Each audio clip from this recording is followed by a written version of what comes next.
भावेश की team score में काफी पीछे है, पर उन्हें उम्मीद है कि भावेश उन्हें जल्द ही ये मैच जिता देगा। पर इससे पहले भावेश अपना अगला स्कोर करने आगे बढ़ता, वो तीनों फिर से भावेश को एक मैग्नेटिक फील्ड के जाल में फंसा देते हैं। भावेश फिर वैसे ही बैटरी का इस्तेमाल करके उसमें से निकलने की कोशिश करता है, पर इस बार वो कोशिश उल्टी पड़ जाती है और जो बैटरी उसके हाथ में है उसके करंट से भावेश को एक जोरदार बिजली का झटका लगता है और भावेश जमीन पर गिर जाता है। ऐसा लगता है जैसे कि उन तीनों ने उस बैटरी की पावर को कई गुना बढ़ा दिया था। सब भावेश को देखकर दंग रह जाते हैं, उनकी सांस अटक जाती है। भावेश के माता पिता तान्या, अंजना भी दंग रह जाते हैं। पन्नू ये देखकर फिर खुश हो रहा है। वहीं इंस्पेक्टर सूर्य कुमार यादव भी ये सब देखकर दंग रह जाता है। उन्हें भी समझ नहीं आ रहा था कि ये सब कैसे हो गया। सब भावेश के लिए बहुत परेशान है। रेफरी भी विसल बजाकर कुछ पल मैच रोकते हैं। भावेश की टीम भावेश को संभालती है, उसे पानी पिलाती है। भावेश को धीरे धीरे होश आने लगता है। इस मैच में भावेश की हालत बिल्कुल ऐसी हो गई थी जैसे आज तक शायद ही किसी ने देखी हो। भावेश को खुद ही समझ नहीं आ रहा था कि उसके साथ हो क्या रहा है। भावेश फिर अपने पैरों पर खड़ा होता है और उन तीनों लड़कों की ओर देखता है। वो सिर्फ भावेश को घूर रहे हैं और फिर उनकी आंखों में एक वैसी ही बिजली चमकती है। वहीं पीछे भीड़ में पन्नू अभी भी खड़ा है और ये सब देखकर मुस्कुरा रहा है। भावेश सोचता है कि कैसे मैं इन तीनों को रोकूं। तभी उसके दिल से आवाज आती है, भावेश, तुम इन तीनों को संभाल सकते हो। तुम इतने ताकतवर हो, तुम्हें किसी और की जरूरत नहीं है। अपने अंदर झांक कर देखो, तुम्हें सारे जवाब मिल जाएंगे। इतने में रेफरी फिर सीटी बजाकर गेम शुरू करने के लिए कहता है। कुछ ही मिनटों में मैच शुरू होता है।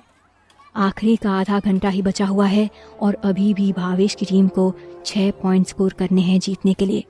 Coach Rathore, principal sir, Bhavesh के मम्मी पापा, अंजना, तान्या और बाकी के स्टूडेंट्स काफी निराश बैठे हुए हैं, क्योंकि उन्हें अब तक वो देखने नहीं मिला जिसके लिए वो यहाँ आए थे, भावेश का चमत्कार। वहीं एमपीएस की टीम बहुत खुश है। उनके लिए जो सबसे बड़ा खतरा था भावेश, वो उनसे दूर हो चुका है और वो आसानी से ये मैच जीत सकते हैं। मैच शुरू होते ही वो तीनों भावेश को उसी तरह एक मैग्नेटिक फील्ड के जाल में फंसा देते हैं। भावेश इस बार बिल्कुल नहीं घबराता, बस शांति से खड़ा रहता है। वो अपनी आंख बंद करता है और सब कुछ बहुत शांति से सुनने की कोशिश करता है। ऐसा करते ही भावेश की लाउड हियरिंग पावर, जो कि उसे एक डॉग को डिकंस्ट्रक्ट करके मिली थी, वो एक्टिवेट हो जाती है। अब भावेश उस मैग्नेटिक फील्ड की वाइब्रेशन को सुन पाता है और कहाँ कहाँ मैग्नेटिक फील्ड कमजोर है, अब वो ये भी पता कर पा रहा था। भावेश को उन तीनों के बीच के कनेक्शन की कमजोरी मिल जाती है और वो तुरंत ही अपनी आंखें खोलता है और फिर तुरंत ही जहाँ से उसे मैग्नेटिक फील्ड थोड़ा कमजोर दिख रहा था, उस जगह वो अपनी मैग्नेटिक पावर का इस्तेमाल करता है। दोनों मैग्नेटिक पावर आपस में टकराते हैं और एक ऑपोजिट रिएक्शन शुरू होता है। ये रिएक्शन इतना पावरफुल है कि वो तीनों प्लेयर्स भावेश से दूर होने लगते हैं और भावेश को उनसे आजाद होने का मौका मिल जाता है। आजाद होते ही भावेश फिर उसी तरह खेलने लगता है जैसे वो खेला करता था। वो तीनों फिर भावेश को उस मैग्नेटिक फील्ड के जाल में फंसाने की कोशिश करते हैं, पर भावेश उसी तरह फिर आजाद हो जाता है और फिर बॉल को हाथ में लेकर एक के बाद एक लगातार स्कोर करने लगता है। इसके बाद उन तीनों की कोई भी चाल कामयाब नहीं होती। भावेश थोड़े ही वक्त में स्कोर को बराबर कर देता है और इसके बाद उसकी टीम में और उसके स्कूल के सभी स्टूडेंट्स में फिर वही जोश लौट आता है। फिर चारों ओर भावेश भावेश की आवाज गूंज रही है। भावेश के माता पिता भी खुश हो जाते हैं। पन्नू को गुस्सा आ रहा है और फिर उसके इशारे पर वो तीनों भावेश पर हमला करते हैं। उनके कंबाइंड अटैक से भावेश को चोट भी पहुंचती है, पर भावेश रुकता नहीं है। भावेश अपनी ट्रिक से एमपीएस टीम को बेवकूफ बनाकर बॉल पास करता है और विक्की और दानिश की मदद से लगातार अपनी टीम का स्कोर बढ़ाता रहता है और ऐसा करते करते कुछ ही पल बाद टाइम अप हो जाता है। भावेश अपनी टीम को मैच जिता देता है। चारों ओर खुशी का शोर होने लगता है। सब खुशी से झूमने लगते हैं। आखिर भावेश के स्कूल ने काफी सालों के बाद फाइनल मैच जीत लिया है। कोच राठौर और प्रिंसिपल सर भी आज गले मिलकर सेलिब्रेट करते हैं। चारों ओर आतिशबाजी हो रही है, सब नाच रहे हैं। भावेश के माता पिता भावुक हो जाते हैं। अंजना और तान्या बहुत खुश हैं। अंजना भावेश से और भी ज्यादा इम्प्रेस होती है, पर भावेश का ध्यान भीड़ में किसी को ढूंढने में लगा हुआ है। उसकी नजर उस भीड़ में छुपे पन्नू पर पड़ती है, जो अब तेजी से बाहर की ओर भाग रहा है और भावेश उसका पीछा करता है। भावेश के मन में अभी तक यही सवाल चल रहा था कि आखिर पन्नू के शरीर में अचानक से किसी और की आवाज कैसे सुनाई दी। कौन है वो शख्स? क्या वो पन्नू ही है या कुछ और गड़बड़ है? भावेश को इस तरह भागता देख इंस्पेक्टर सूर्य कुमार यादव को भी कुछ गड़बड़ लगती है और वो भी उसके पीछे पीछे भागते हैं। भावेश बाहर आता है तो बाहर बहुत भीड़ लगी हुई है। सब भावेश को देखते ही उसे घेरने लगते हैं, उसकी तारीफ करने लगते हैं। भावेश भावेश के नारे लगा रहे हैं, उससे हाथ मिलाना चाह रहे हैं, पर भावेश का पूरा ध्यान कहीं और ही है। वो उस भीड़ में पन्नू को ढूंढने की कोशिश कर रहा है। उसे पन्नू को किसी भी तरह पकड़ना है, पर लोगों की भीड़ में वो खुद ही कहीं खोता जा रहा है और बाहर नहीं निकल पाता। तभी इंस्पेक्टर सूर्य कुमार यादव उस भीड़ को चीरते हुए अंदर आते हैं और भावेश को निकालने की कोशिश करते हैं और वो कामयाब भी हो जाते हैं। कुछ पल बाद भावेश और inspector Surya Kumar parking area में आ जाते हैं। वहाँ कोई भी मौजूद नहीं है। इंस्पेक्टर सूर्य कुमार यादव भावेश से पूछते हैं, तुम ठीक हो? भावेश हाँ में सर हिलाता है और थोड़ी राहत की सांस लेने की कोशिश कर रहा है, पर इससे आगे सूर्य कुमार यादव भावेश से कुछ पूछ पाए तभी वहाँ भावेश के माता पिता और अंजना आ जाते हैं। अंजना भावेश से कहती है, कंग्रेचुलेशंस भावेश, तुमने तो कमाल ही कर दिया। हमें तो ऐसा लगने लगा था कि ये मैच हार जाएंगे, पर आखिर तुमने अपना जलवा दिखा ही दिया। नो डाउट तुम हर चीज में बहुत एक्सपर्ट हो। आई एम लकी कि तुम मेरे फ्रेंड हो। भावेश मुस्कुराता है और कहता है, थैंक यू, मैं भी लकी हूँ जो आपसे मिला। अंजना मुस्कुराती है।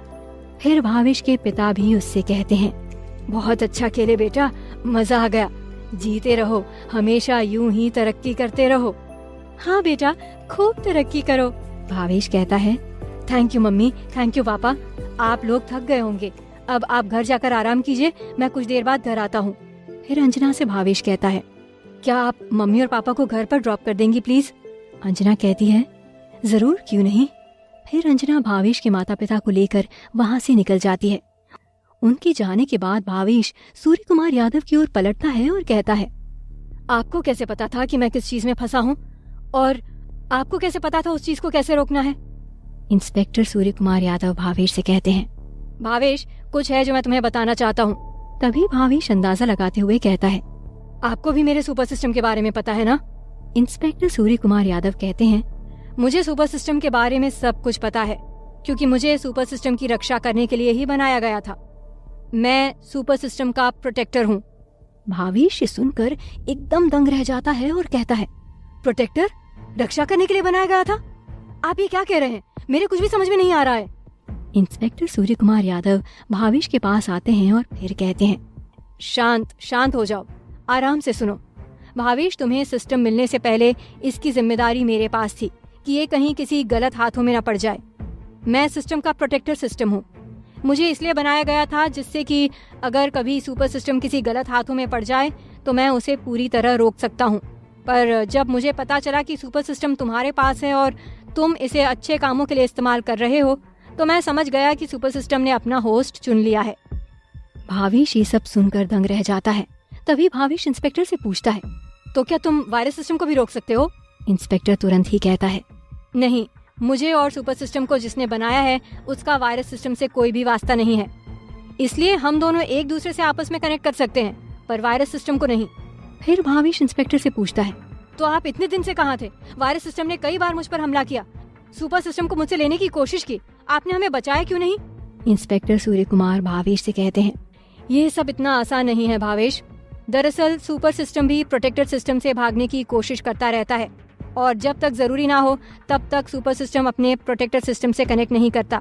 इस वजह से मुझे कभी पता ही नहीं लग पाया कि सुपर सिस्टम कहाँ है, किसी मुसीबत में है। भावेश, कई ऐसी बातें हैं जो मैं तुम्हें बताना चाहता हूँ, पर उससे पहले हमें उस वायरस सिस्टम को तलाशना होगा। तभी भावेश कहता है, तलाशना क्या है? वो सिस्टम तो पन्नू के पास है, मैं जानता हूँ उसे। इंस्पेक्टर सूर्य कुमार ये सुनकर दंग रह जाते हैं और भावेश से कहते हैं, क्या तुम सच में जानते हो? भावेश हाँ में सर हिलाता है। तभी इंस्पेक्टर कुछ सोचने लगते हैं। भावेश ग्राउंड पर वापस आता है और अपनी टीम के लिए फाइनल मैच की ट्रॉफी कलेक्ट करता है। फिर पूरी टीम के साथ फोटो सेशन करवाता है। भावेश को उसके स्कूल के प्रिंसिपल वादा करते हैं कि उसकी आगे की एजुकेशन को स्कूल स्पॉन्सर करेगा। भावेश ये सुनकर बहुत खुश होता है। कोच राठौड़ भी भावेश को अपनी सबसे पुरानी बास्केटबॉल गिफ्ट करते हैं और कहते हैं, भावेश, ये बॉल मैंने आखिरी इंटरनेशनल मैच खेलते समय ली थी। इससे मेरी बहुत यादें जुड़ी हुई हैं। मैं तुम्हें ये गिफ्ट करना चाहता हूँ। भावेश बॉल लेकर कोच राठौड़ के पैर छूता है, उन्हें शुक्रिया कहता है। उसके बाद सब सेलिब्रेट करते हैं। घर लौटते समय भावेश फिर संजना को फोन लगाने की कोशिश करता है। उसे मैसेज डालता है कि मुझे एक बहुत बड़ा राज पता चला है। तुम जहाँ भी हो संजना, प्लीज मुझे फोन करो, मुझे तुम्हारी मदद की जरूरत है। भावेश को उम्मीद रहती है कि संजना शायद आज उससे बात कर ले, पर संजना का कोई भी जवाब नहीं आता। ऐसा लग रहा था कि भावेश किसी ऐसे शख्स को मैसेज कर रहा है जो कि अब है ही नहीं। भावेश को बहुत निराशा होती है। संजना का उससे दूर चला जाना उसे बहुत दर्द दे रहा था। भावेश लगभग घर पहुंचने ही वाला होता है कि तभी उसे अंजना का फोन आता है। भावेश फोन उठाता है, तभी दूसरी ओर से अंजना की आवाज आती है, भावेश, क्या तुम होटल आ सकते हो? कुछ जरूरी काम है। भावेश हाँ कह देता है और फिर होटल की ओर अपनी कार घुमा लेता है। कुछ पल बाद भावेश होटल आता है और अंजना से मिलता है। अंजना भावेश से कहती है, भावेश, सॉरी बुलाना पड़ा, पर आज हमारे होटल में हमारे देश के कुछ ब्रिलियंट साइंटिस्ट्स आए हुए हैं।